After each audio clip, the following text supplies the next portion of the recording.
闲鱼便宜，闲鱼集市更便宜。本节目由闲鱼独家冠名播出，自适应喜临门呼呼任性睡。本节目由喜临门呼呼联合赞助播出。啦啦啦啦啦啦！下面一个人就是翟佳宁最好的朋友，他的名字就叫做思雨来啦。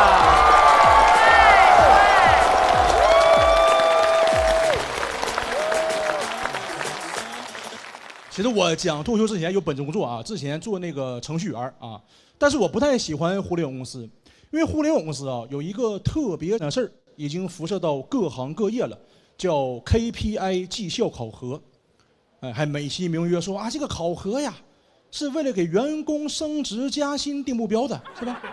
但是朋友们，我们大部分人在面对 KPI 的时候，要么是被扣钱，要么是被裁员，是吧？所以我现在觉得KPI 的正确英文全拼应该是叫 Kill People Immediately。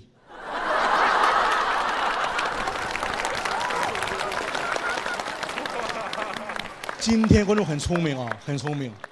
这段如果播出的时候，弹幕一定有一条，哎 ，Immediately 是什么意思来着？对。而且互联网公司呢，还有非常不好的习惯啊。互联网公司特别喜欢给员工起一些花名啊，特别喜欢起花名。什么是花名呢？就类似于化名的谐音啊，叫花名。因为职场上就不能叫化名，对不对？因为化名一般都出现在法制节目中，所以叫花名。我记得我第一次入职一家互联网公司，当时那 HR 让我起个花名。我当时对花名的理解就是字面意思，花名。所以朋友们，你们看看我整体这个气质和形象啊，你们可能永远想不到，我人生中第一个花名叫我紫罗兰。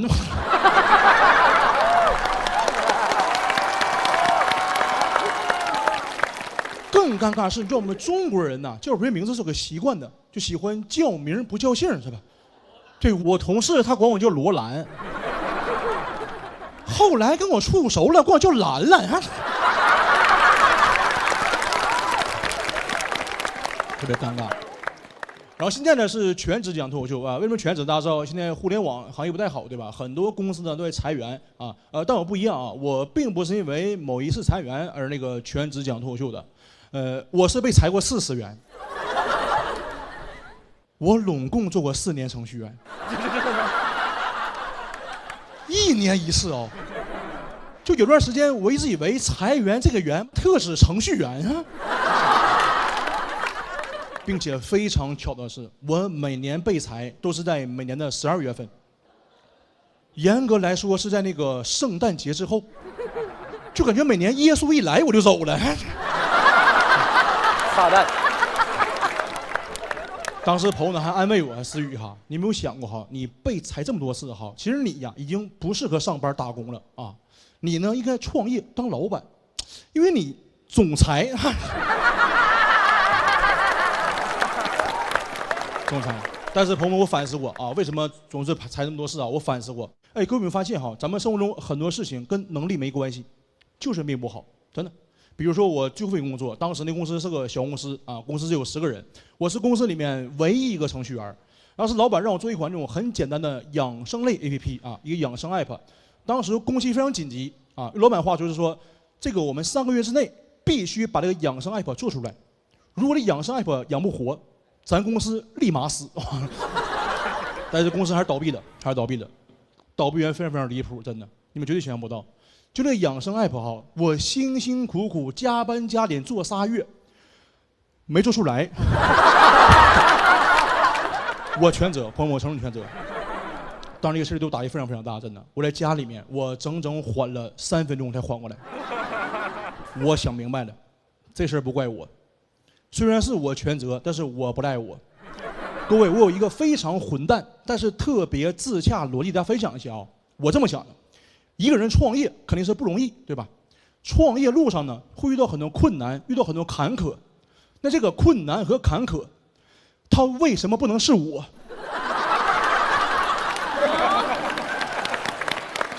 对吧？为什么不能是我呀？你说你连我这关都过不去，你创什么业呀？是不是？所以我才说，有些事情跟能力没关系，它就是命不好，对吧？是。只不过这一次是我老板遇见了我，是他命不好，对吧？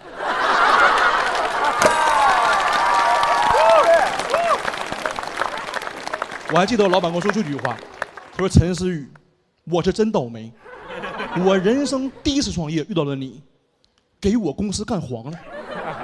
讲实话非常委屈，因为我明明什么都没干，没做就是没做，对吧？”当时同事呢还问我说：“思雨，你不觉得愧疚吗？因为你的原因，公司项目弄没了。”朋友们，你看，这就是问题，这就是问题啊！每一次啊，咱们只要工作出问题，那是我们这种基层打工人反思内耗有问题，对不对？背锅。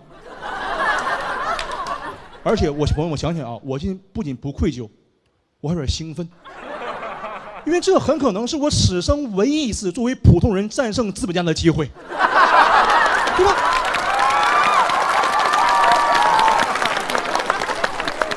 现在机会来了，我必当义不容辞啊！而且各位，你想想这个事儿，表面来看是我坑了我老板，对吧？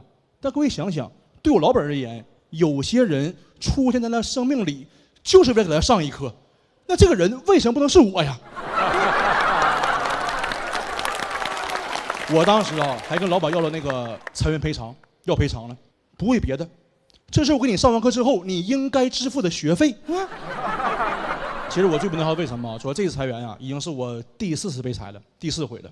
真的，你知道中国有句话叫“事儿不过3”，对不对？但是各位，你相信我，事儿一旦过了3，那就是轻舟已过万重山啊！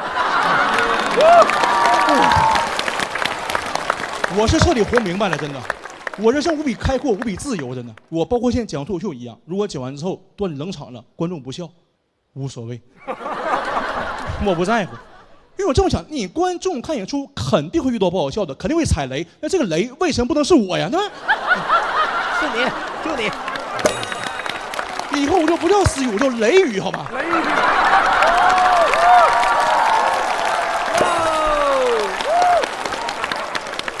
我也把这个道理叫做 WNM 定律 ，Why not me？ 各位啊，我其实不是说我纯外号，其实我对我自己要求是这样的，真的，就包括我现在对人生中所有苦难哈，包括困难，我不抱怨，再不抱怨了，真的，因为总会有一个人工作4年被裁4回，对吧？好不容易上个节目，讲不好笑还露出这头，那这个人为什么不能是我？好，谢谢你们，谢谢你们。雷雨，哇！超级喜欢这一段，你给那谁听听？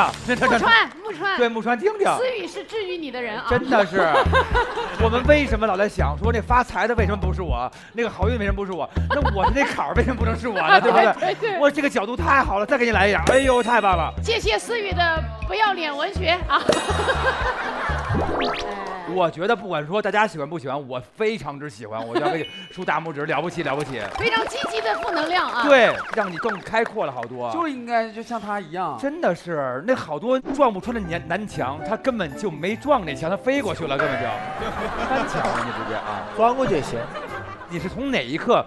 就是那一刻觉醒了，觉醒了，开悟了。开悟从哪儿开的？我不是被裁4次吗？然后前3次呢，要么是公司黄了，要么是这业务部门砍掉不做了，要么就是突然间老板创业失败了。就是我永远是就是被迫就是被开的人。是。然后等第4次真正因为我问题公司干黄的时候，我就通了。我说对呀，总是别人坑我，我也可以坑别人嘛，就是。比如说坑翟佳明。看看第5个，要开始坑这位兄弟啊。大家有没有之前就是说有这活本来感觉是怎么，然后后来就给换了人那种？那肯定啊，经常啊，有时候还得证明自个儿那种幽默，说上个节目效果特别好，还提前跟人领导吃饭，我还跟人瞎幽默的特别不对。我之前说过一句非常冒犯的话，你说啥了？就是人老板岁数有点大，然后他说他太太什么的，他说我太太就是年人，然后我说那您不一样，您是老年人。我觉得非常大呀。这整个说鸦雀无声，中老年人要被冒犯，凭什么冒犯的人不能是你？对，不该展示幽默时不要乱展示，好吧？哎，是，哎，那个，哎，你跟翟佳宁在一块儿，你们俩互相粘人吗？他不粘人，他粘人。来的时候从北京飞长沙，完了他给我降舱了。你走错运了就。对，降哪个舱？我在车底，对，在车底。就是经济舱的，你第一排旁边那座他就给你空那儿了，然后让你稍微宽敞一点。思雨就从后边坐到我旁边了，说这地方宽敞啊。完了，空姐就过来劝他说：“先生，这不让坐，这得升舱啊。”陈思雨原话跟空姐说：“我跟他老好了。”那跟我有啥关系啊？我那飞机也不是我的，我要有能耐我就得安排主驾驶去了。后来让坐那了？没让坐呀？没让坐。他虽然降咖了，降舱了啊，降咖了。心里话来了吧？我就说早晚能聊出来，一不小心就把心里话说出来了。对他降咖你也升不上去啊？怎么会？他当时降舱之后，但是那个待遇还是那个头等舱待遇，可以进那个贵宾休息室吃饭，然后帮我带了很多吃的，哎，挺开心的也。我第一次管那个空姐要打包盒。天哪！所以说生活根本没有什么坏事好事，只有角度不同，对吧？你在什么角度看什么事儿，它就变成好事了，就啊！哇，太棒了！是，要出书这边，这个，我就是那道坎儿。对。Why not me 是吧？思考的语啊，太棒了！好嘞，谢谢您，谢谢。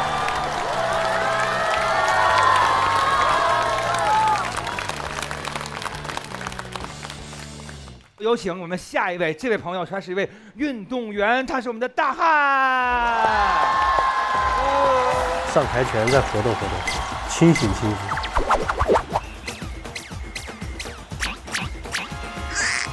我觉得没什么问题，上就上，就拿着自己的罐子就上吧。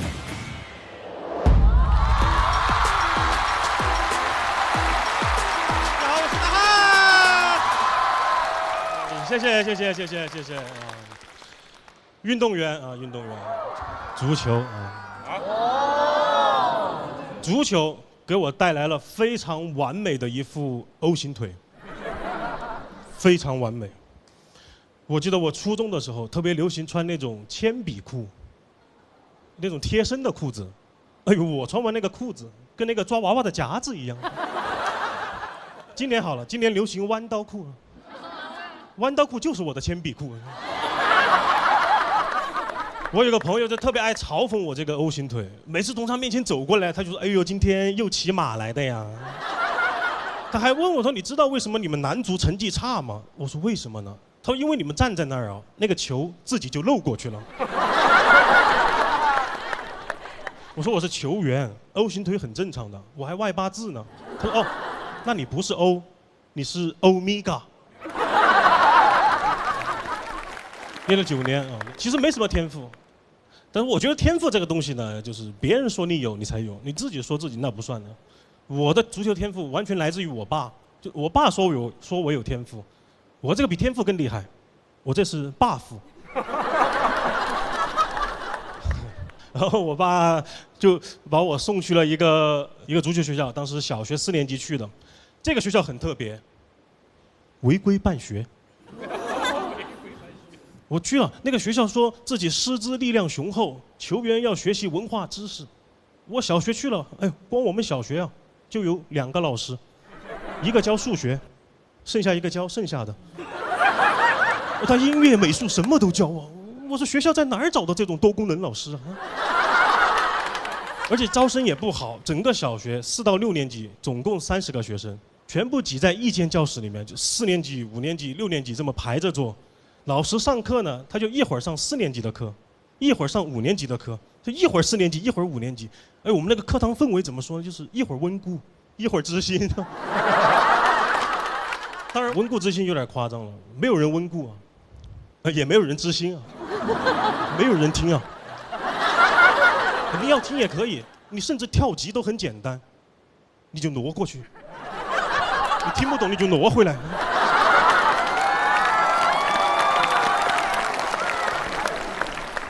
我有朋友知道我这段经历啊，还很羡慕，说那你这段时间应该很快乐呀。我说当然很快乐了，你脑子空空的，你很难不快乐的。虽然不学习，但是成绩不差，因为什么？因为老师会想办法敷衍我们的家长。我们那个数学老师特别厉害，我上4年级的时候，他考我3年级的题；我上5年级的时候，他考我3年级的题，他就一直考3年级的题。我说老师，2年级要不要挑战一下呀？一直考我3年级，考得我说数学是不是被老子学到头了啊？是不是就到3年级啊？哦，数学的尽头就是先算括号里，再算括号外，是吗？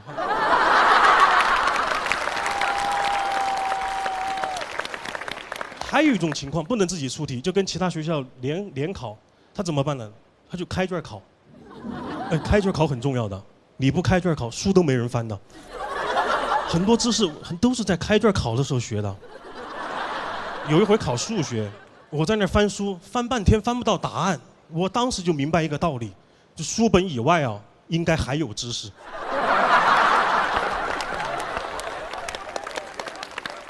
而有一种比较极端的情况，就是不能开卷，也不能自己出题，那怎么办呢？没有办法，我考试的时候我就坐在那儿愣着。老师说：“你愣着干什么？你做题呀。”我说：“我不会呀。”他说：“你不会，你可以问呢。”我说：“哈哈，还可以问呢，老师，我真的素质教育啊！从来以后一考试我就问问题。”一考试我就问问题，他监个考监得口干舌燥的。后来问的人越来越多了，我们那个考场氛围怎么说呢？就踊跃发言。哎，问的老师眼睛都亮了，说我再跟大家讲一遍吧。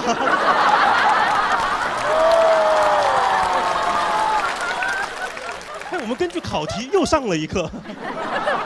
然后6年级上期念完以后啊，这个学校就被教育局取缔了。真的该呀！当时还有一个恬不知耻的口号，叫“读书踢球两不误”。读书踢球两不耽误，那耽误了什么呢？耽误了我的时间。我念了3个3年级。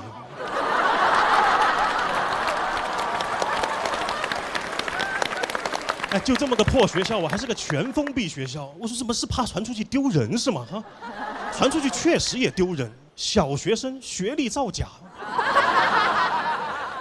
取缔当天啊，教育局来了100多号人联合执法，从我们学校带走3个。校长、数学老师、多功能老师。哎呦，我看着他们3个人的背影，我都感慨呀！我说3人行，全校老师啊。6年级下期就找了一个普通小学，就准备小学毕业嘛。入学没多久，看到一个老师跟一个同学在打招呼，非常的亲切。我就很好奇这个老师是教什么的，我就问同学他是教什么的。他说教语文。我说然后呢？他说就教语文。他说美术他都不会吗？然后那些同学对我的成绩也很好奇，问我成绩怎么样。问到我心坎上了。数学100，语文96，有点偏科。你成绩怎么样？他说我数学不好，70多。我说你怎么回事啊？数学那么简单。他说我不会呀。我说你不会，你可以问呐。不能问。没过多久，那个数学模拟考试卷子发下来，我就把书摸出来了。因为老师没见过胆子这么大的学生，都不敢招呼我。但是不得不说，朋友们，数学真的不适合翻书啊。当时那个卷子我完全看不懂，当时考那个圆的面积公式，我说怎么数学里面有英文呢？后来经过这半学期的努力啊，还是上中学了。各位朋友们，中学也要挖一下。谢谢你们。看来大家对我们踢球的文化要求确实很低啊。好的，上了中学啊，那我就要上一个价值。人生呐，真的会遇到很多困难，甚至是绝境，你都不知道怎么解决，你也不会解决。不要担心，因为你不会，你可以问呢。谢谢大家，拜拜。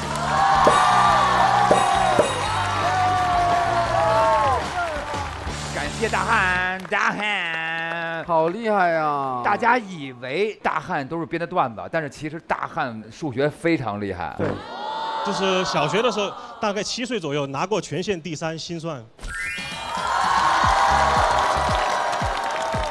对，比如说1、2、3、4乘以4、2、1这种。哦，那个大老师，我当年考的是加法。加法啊。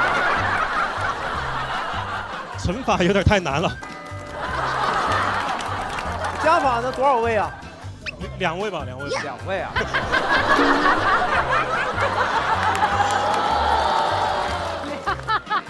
怎么考您？就考个4、5个数嘛。来啊，哎，听好了啊，咱们就是一直问，你就一直打，快，主要就是快，就快就行。对对对对对。 23加47加50加66加42，228。对了。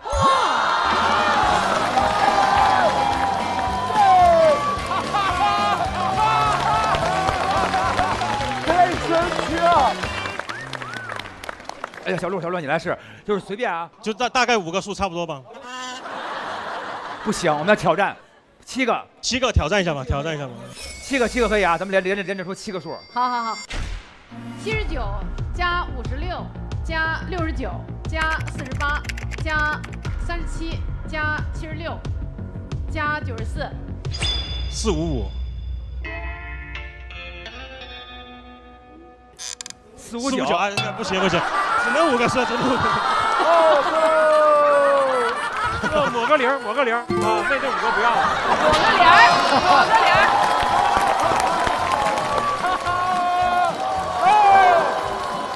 天花板。AI 可以改，没事儿。把那个9P 都不就搞了？咱们现场有谁想跟他 PK 一下的？哎，有后本也要 PK 啊？真的吗？是真的可以是吧？可以。哦，真行。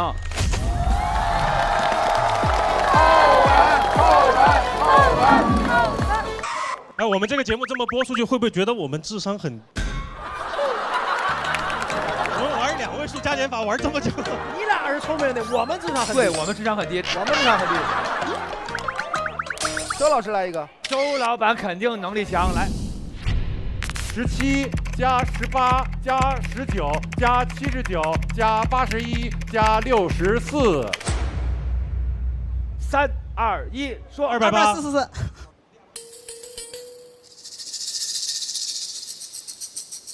好，2个人都没有对哦。这是什么破才艺？我觉得新人演员呀，为了出镜，不要硬编一些才艺，硬编这种破才艺，又是错的。谢啦。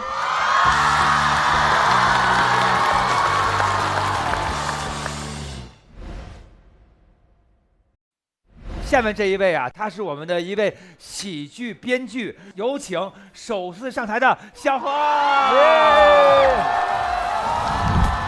Hello， 大家好，我是小何，已经干了10年的喜剧编剧，没上场前一直是在给他们改稿。就是我唯一能做的，我仅仅只有一件事，你慢点讲，所有东西讲透，你后面才能炸，就只有这样。创作用线上的逻辑去碰线下容易凉，他想看的东西看不到也容易凉。利用你的语言就很顺畅的讲出来，每个人的方法都差不多，就那么几个套路，就那么几招。你为什么到现在才上场？有的时候就是类似于这种主教练不能上场，因为我是编剧嘛，主教练一上场我一露怯，以后咋给他们改稿子，对吧？没有威慑力了。有请首次上台的小何。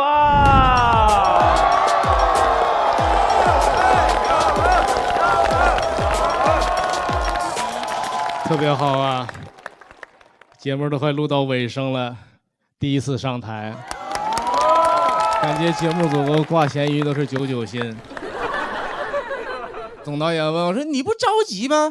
我说：“还挺享受当观众的，对吧？”其他演员讲的时候我就哈哈乐，然后偶尔说点谐音梗。我觉得光看不讲，混点这个通告费也挺好的。导演一听都着急了，我告诉你，我们节目不需要2个大老师。做了10年幕后了，这是第一次就当明星，很开心啊！要化妆，要穿新衣服，光那个裤子，服装老师给我换了20条，就为了让我看起来腿能长一点。换到最后我都换烦了，我说老师你没发现就是我这个腿短不是裤子的问题，这是鞋的问题。第一次录制我就看到了我少年时期的女神啊，郭碧婷老师。啊，很开心啊！郭碧婷老师真人脸超小啊，有多小？大概就这么小。啊，真的哇，益达女孩是吧？我的脸小到什么程度？没有咀嚼肌，我怀疑她吃益达从来都不嚼。啊，服务员说你的益达，郭老师回头叫是你的益达啊，倒2瓶益达啊，拧开一瓶矿泉水，直接吞服。真的，当时录制结束之后很开心啊，跟他合了影，还给他讲了笑话。气氛特别的好，临走的时候有点不好意思，我说那啥，郭老师，您能跟我说一句您的那个经典台词吗？郭老师听完之后愣了一下，但还是很配合，好的，小何老师，那就祝你今后的人生发烂发臭。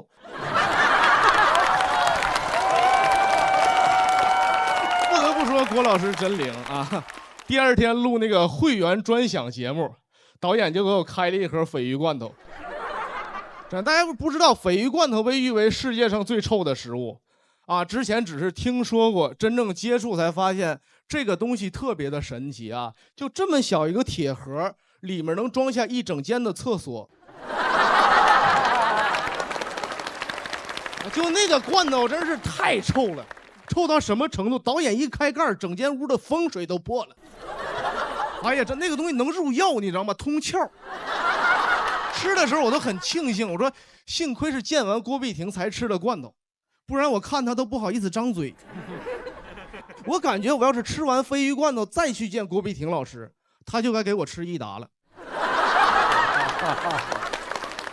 哎呀，郭老师真的人太好了，就好的就不像一个明星啊！我做编剧的时候遇到过很多难伺候的那种明星。前一阵有个偶像，给他写稿之前，经纪人发了一个 PPT。专门讲他敏感不能提的东西60来项，我查过敏源都没这么多项。哎呀，这啥都没，队友不能提啊，反目；父母不能提啊，限高；啊，对象不能提，太多。我说那啥，我说那咱专注作品，提作品啊，作品不能提，没有。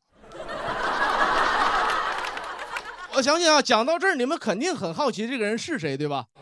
啊，名字不能提，害怕。真的每天伺候他，刚说好的稿子，我一走马上就推翻啊！打电话让我回来重新写。啊，哥们儿不懂喜剧技巧，但是 callback 用的特别熟练。半夜3点打电话让我改稿子，什么概念？朋友们，午夜凶铃才12点，鬼都比他有人性啊！我找的那个总导演，我说不行，这大哥我伺候不动了。导演还说呢，就是你多少年老编剧了，这你都受不了，让他不行吗？他再狂不能骑你脑袋上吧？没办法，要一边捏着鼻子又伺候了1礼拜，好不容易嘉宾满意了，团队又不行。团队说这样，我们现在呢，我们这个艺人走高知人设，你的稿子里要加点有内涵的东西。我说他看懂的东西肯定没有内涵。我这辈子就没有见过哪个有内涵的嘉宾要求在稿子上面加拼音的。彩排那天我看他都坐着轮椅了，我心想我说怎么回事，老天长眼了。导演推着他过来了，说这个哥昨天参加了一个大秀 ，C 位站了2小时啊，累了，我找了轮椅推着哥走。偶像也看看我说，咱就这么对吧？啊，站2小时走不动了。我说哥，你哪是走不动了，你这是走起来了。彩排结束之后，导演就跟我吐槽，跟我骂，可是我就没见过这么难伺候的咖啊！刚站上 C 位就让我推他，啊，轮椅还是我找的。我当时看着导演，我说你多少年的老导演了，你让他不行吗？他又不会，哎，不对，你要是没找到轮椅呀，他就骑你脑袋上了。结果临录制的前一天，这哥们儿塌房了，被他的前室友扒出来了。听到的时候我就很诧异，我说不能吗？我说那60多条里没这项啊，真的很难受是吧？这次的就是正义没有迟到，没有缺席，就是有点寸。你说你塌房，我知道他肯定会塌房，那你什么时候塌不好？比如你录制完了再塌，或者你节目播出了再塌，最好的你等我尾款结了再塌不行吗？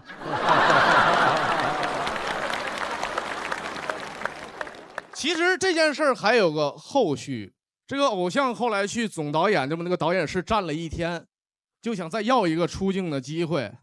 我说那个我们现在话题都比较敏感，他说我现在什么话题都能提是吧 ？I don't care。I don't care。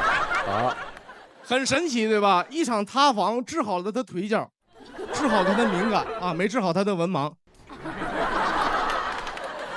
最后我看实在不行了，我来收场。我说哥，这样吧，天色也不早了，你先回去是吧？微踹的了。大哥先去直播带货啊，没成功，又去拍vlog啊，也没成。最后一次知道他去改干吃播了，我还给他点了一个关注，并不是我跟他和解了，就是我总有一种预感，就按他这个下滑速度，总有一天。我能看着他对镜头开一罐鲱鱼罐头。最后做一个声明，大家可能都猜这个人是谁，但是这个人其实并不存在，因为我们从业者不允许他存在，他只是一些塌房明星的缩影。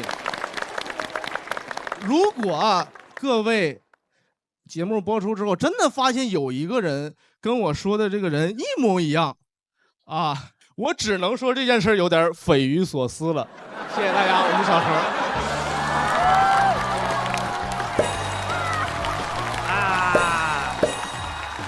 小花儿 ，yes。谁呀？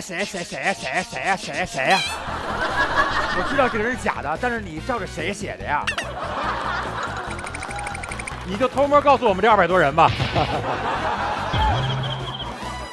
刘维这种怎么样？编的脱口秀，但很好啊，前面埋一个瓜，让你一猜，哇，谁呀？天哪！然后结尾是造谣的。他这个事儿很拧巴，是在于你明明知道他是非造谣的吧，但是你还觉得这事儿特讽刺，你愿意相信。那你做这么多年编剧，你是怎么想着说，终于来到台前了，给大家讲？就是总有一些段子你卖不出去，不如自己讲出来赚点钱去。那你这个段子肯定人家不要呀，没人敢要。哪个节目组像我们这个节目组这么包容开放，对不对？这么会要。对，你要庆幸自个儿现在刚出来，你出来半年以后就不敢说这些了。然后非常典型的出道段子是吧？做好转行的打算了，完了。跟大家介绍一下，小何老师之前去过很多节目脱口秀大会。80后脱口秀，火星情报局，大概几十档综艺吧，他都没有去过。编剧都编剧，我都是编剧，他都是编剧。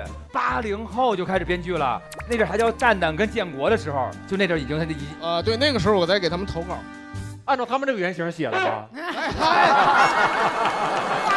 我就说有没有给我们稍微就是说偏一点儿？给谁写的时候类似他不让你说什么？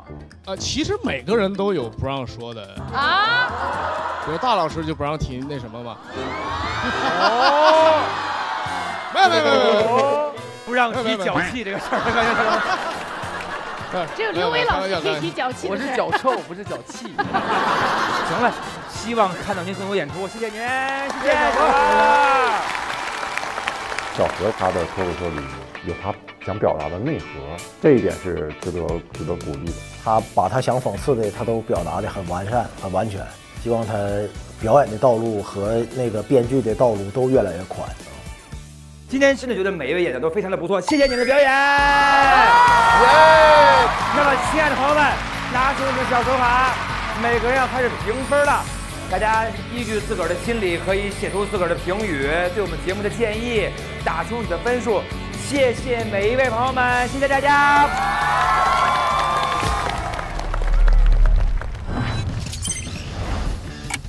感觉整场演出还是挺圆满的。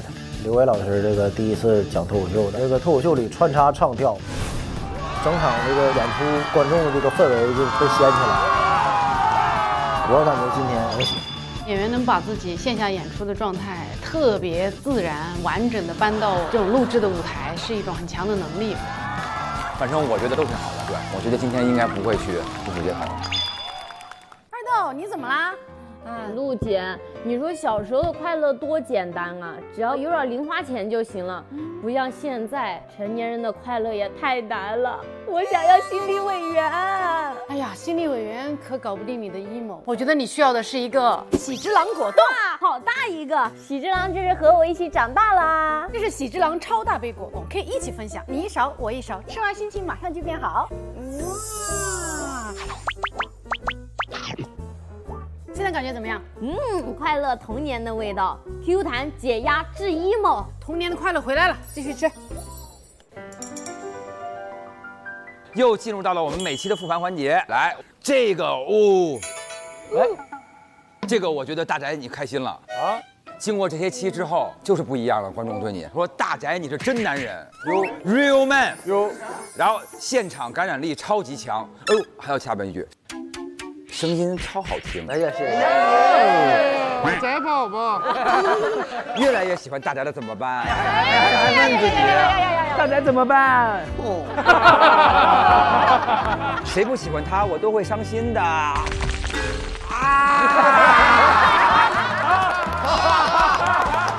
这是后几句编的。你没有，你看，而且给了5分啊，谢谢他。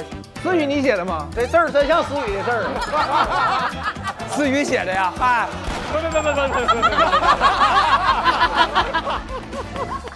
可以。我这里啊，首先5星啊，说喜欢兰兰。兰兰，哦，蓝蓝的天空，蓝了啊！紫罗兰，哎，你就该被裁员，你就该被裁员。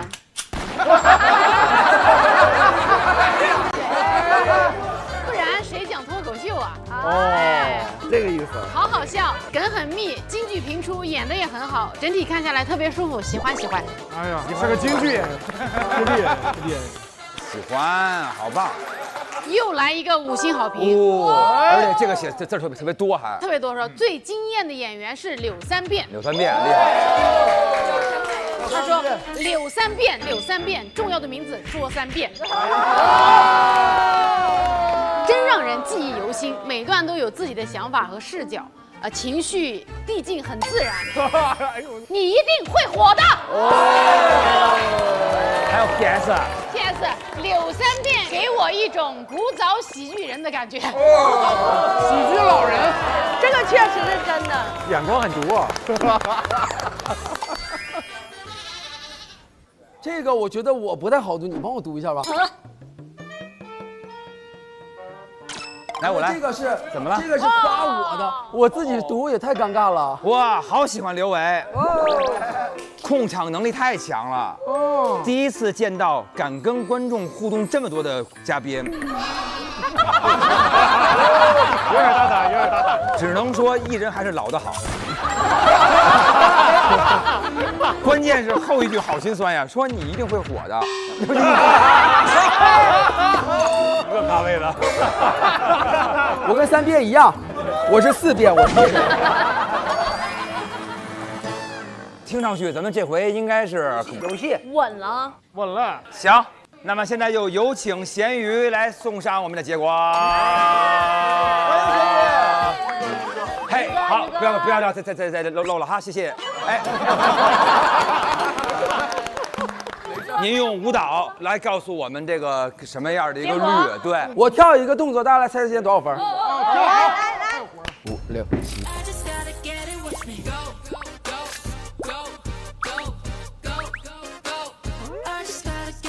50、85、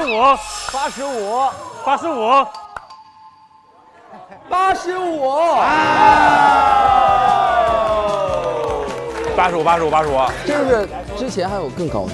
有，别嫉妒，宋木子这期。哦，不是，有因为这事。今天咱们捧场大嘉宾给我们带来了什么样的彩头呢？这个彩头呢，我不会在这里告诉大家，因为这是一段漫长的旅程。又要去哪儿啊？西双版纳吗？鸟巢，心脏，去张家界。你们到了就知道了。行了，来，亲爱的各位朋友们，我们出发啦！出发，惊喜！玩去喽！ Go， 走喽！出发喽！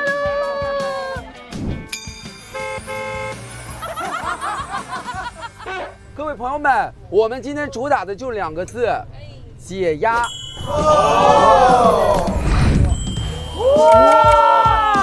直接一个大扣篮！哇，这个看上去好好玩。有拳击。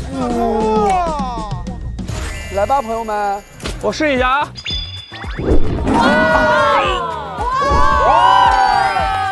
节目录到第9期了，大家一直顶着高强度的创作压力，刚好趁这个机会让大家好好发泄放松一下。大家伙玩累了，快点，一人先吃个果冻，润润嗓子。哎呦，这太棒了！拳击赛马上开始了，大家快来集合吧！咱们不好笑就路街头，拳击赛马上开始了。各位朋友们，请各就各位。现在我们首先上场的是员工与老板之间的 battle。他是老板，但是我凭啥怕他呀？他有啥牛的？最近有点压不住小包，今天就是得让他知道谁是老大。今天就是要趁这个机会好好发泄一下。Ready, fight! Ready, go! 加油，弄他！哎呀！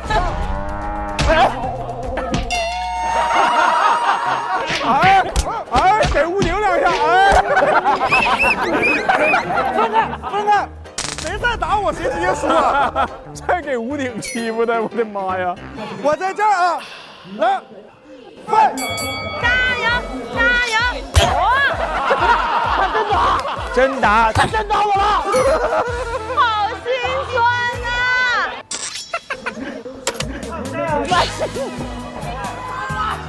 你躺下呀，躺下，我讹他呀！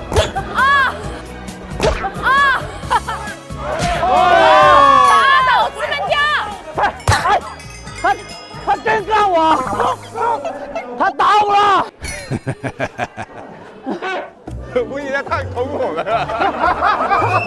红包是第一个。抱团胜利！胜利！谢谢。下面有请到是天花板，有请 VS 最夯的地板，思雨。什么这那的，我也说实话，我看走不顺眼。他老天花板，他凭啥天花板呢？咱这边指定行。OK， 踩着脚，挠他痒痒，吐痰。代表 underground， 代表 underground。思雨莫名其妙身上代表了一堆人，他代表的是中国说唱，代表 underground， 代表了说脱口秀的希望。Let's go！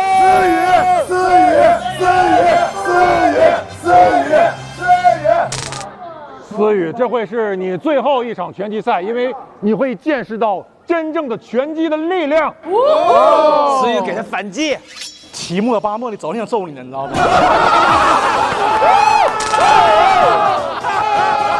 打起来！什么期末八末？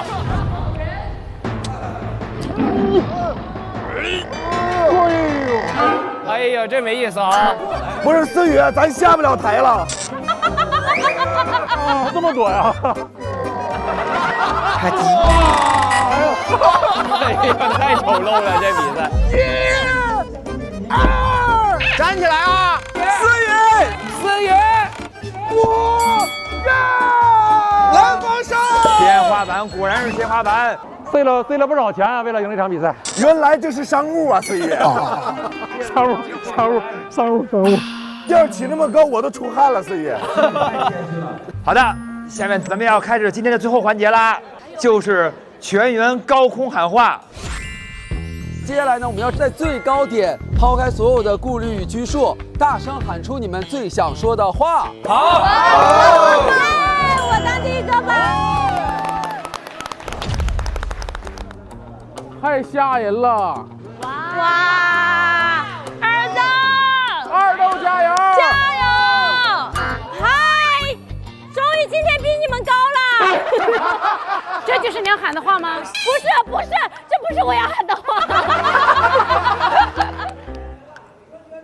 二豆，有冷场了也要像今天一样勇敢，好吗？哇！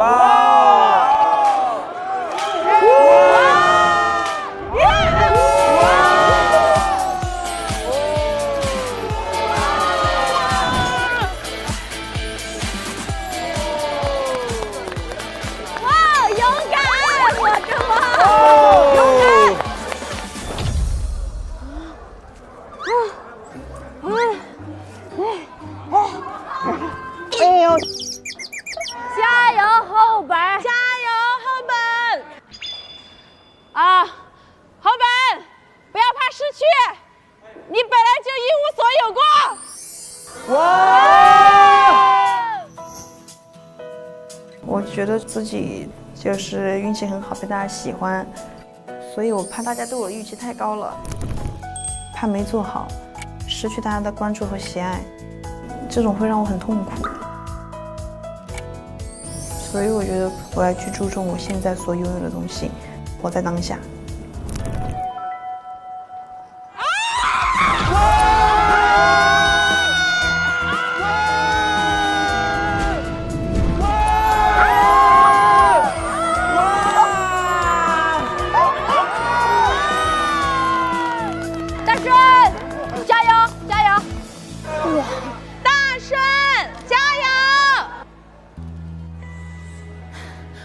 想哭了，就是。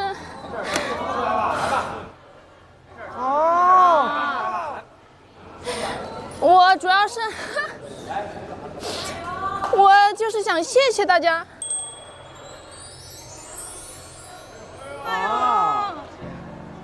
就是你能上电视，有这么专属于自己舞台的机会，可能就这一次了。没有，不会很多的。反正不管未来怎么样吧，我肯定还是会多写好段子，然后让脱口秀不辜负每一次的相遇。谢谢大家。哇，好，小杰永远欢迎你！来了，大顺。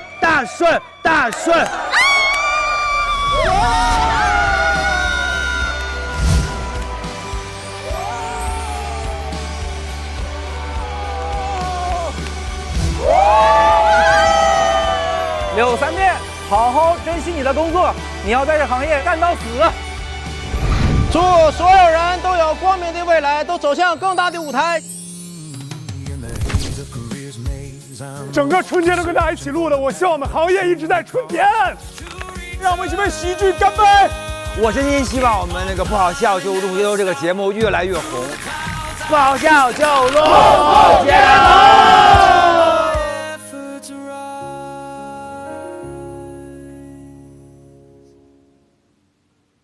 想来线下看选手们的演出吗？打开大麦 APP 搜索“不好笑就露宿街头”，进入线下演出许愿活动页，关注你喜欢的演员，并许愿你想看的演出城市，选手们可能就会来到线下演出现场哦。今天我们来拍一组时尚大片的毕业照，我们请来一个特别厉害的新喜嘉宾，第一位老师，美美的，帅帅的，好漂亮啊！所有人看我们的摄影师啊，老师们，3、2、1，哇！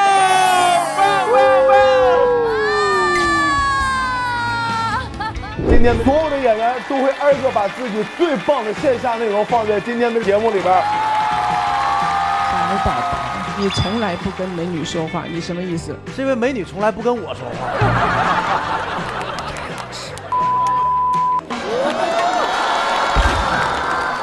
打是亲，骂是爱，这句话太污烂了。孩子看比谁的家长好，也不用比书包面文具零食了，都脱光了比伤势不就完了吗？哎，你看我这左一块右一块青一块红一块，这都是我爸对我的爱。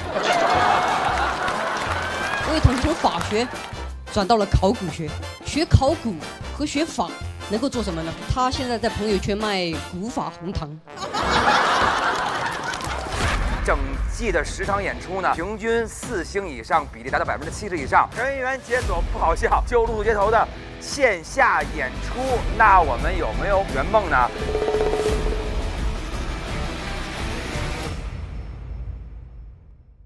欢迎来到露宿街头也要笑。哦，再来玩一个游戏吧，笔画猜词儿。Let's go。不是啊，配个名号。四面楚歌。快4个比我1人猜，我看能不能猜对吧？跪下，撕扯，一个字儿。他处理不了这么庞大的信息，真是一个大波溜子吧。大家有没有那种脑子出走的事情？我有一次赶了将近10场，我不愿意说话了，然后有个观众说我也有奇葩的事儿，我说你上来，你真省劲儿啊。仅代表他个人啊，我们这种经验脱口秀演员不会这样啊。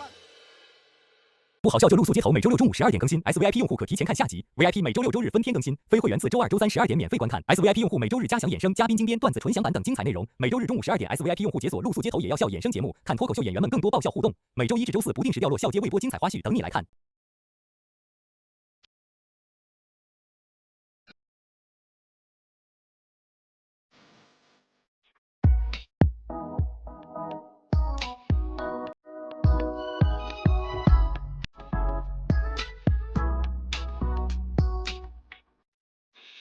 关注新浪娱乐，更多精彩资讯早知道，更多精彩内容尽在新浪娱乐微博综艺新浪综艺。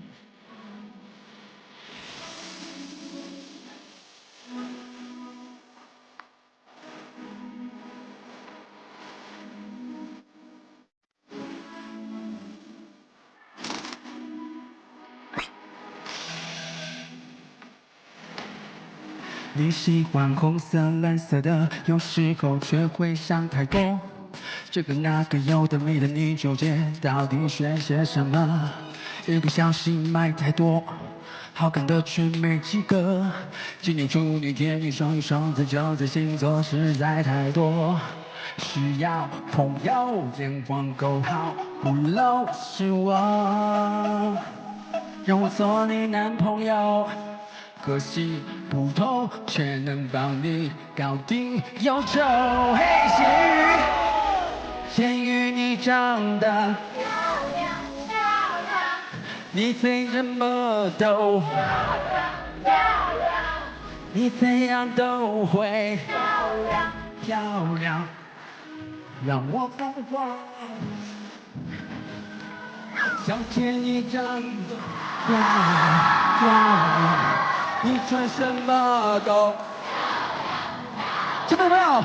你怎样都会漂亮漂亮。我的新娘，我的新娘。